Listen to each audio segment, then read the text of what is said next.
את השנייה.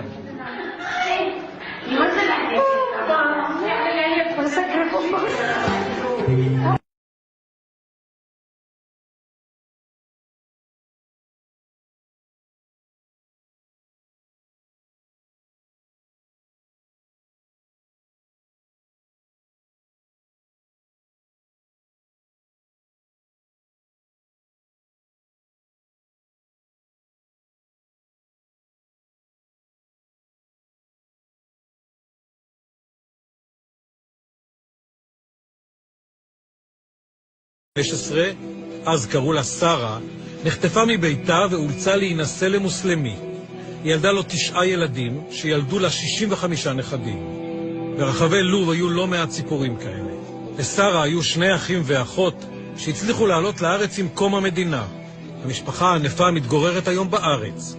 שרה נשארה שם לבד, וכשאף אחד לא שומע, היא שואלת על יהודה ועל מזל ועל תמר, הבנות של אחותה רחל. زوخة وين كيف حالة زوخة؟ How they are? Very good, very good. Everyone is very good. كلهم تمام. 70 عام لي يا غيهم. 70 years that they didn't. 70 عام. שרה מהדיה מעולם לא שכחה את יהדותה. אנחנו באנו לכאן בשליחות המשפחה, כדי למסור לה דרישת שלום. Tell her that the family members, they asked if she can say שמע ישראל. تمارا قالت لك لو تقدري تقولي שמע ישראל. Senegal. تمارا قالت لها what she asked her. It's a prayer, yes.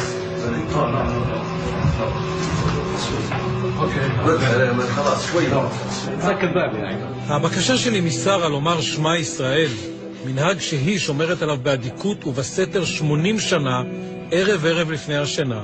הבקשה הזו מחוללת סערה בסלון הבית. הקטע המדהים הוא שמלבד בני המשפחה הקרובים, איש לא יודע באמת מי היא שרה מהדיה. איש לא יודע שכל בני המשפחה האלה הם בעצם יהודים, בנים ונכדים ליהודייה אנוסה. הפחד כאן גדול, ויש התנגדות גוברת לנוכחות המצלמה שלה. I will tell all the family that I met you. كلهم اني اتقابلت معك.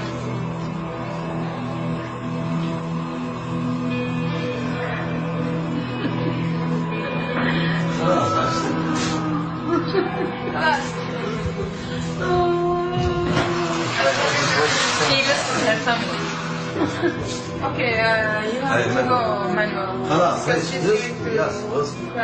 بص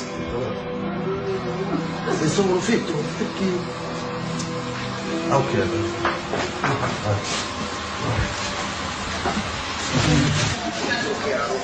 מתי לכם נודע שהיא בכלל נמצאת שם ושהיא נשואה ומוסלמית כביכול ויש לה ילדים? מתי זה נודע לכם? אני יודעת כילדה שאסור לנו להזכיר את השם הזה.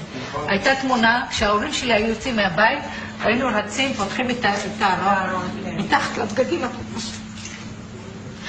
והיינו מוצאים, מסתכלים וזהו, שומעים רעש, מחזירים את התמונה בחזרה. אין, אסור להזכיר את השם הזה ואסור לדבר. אין דודה, מתה.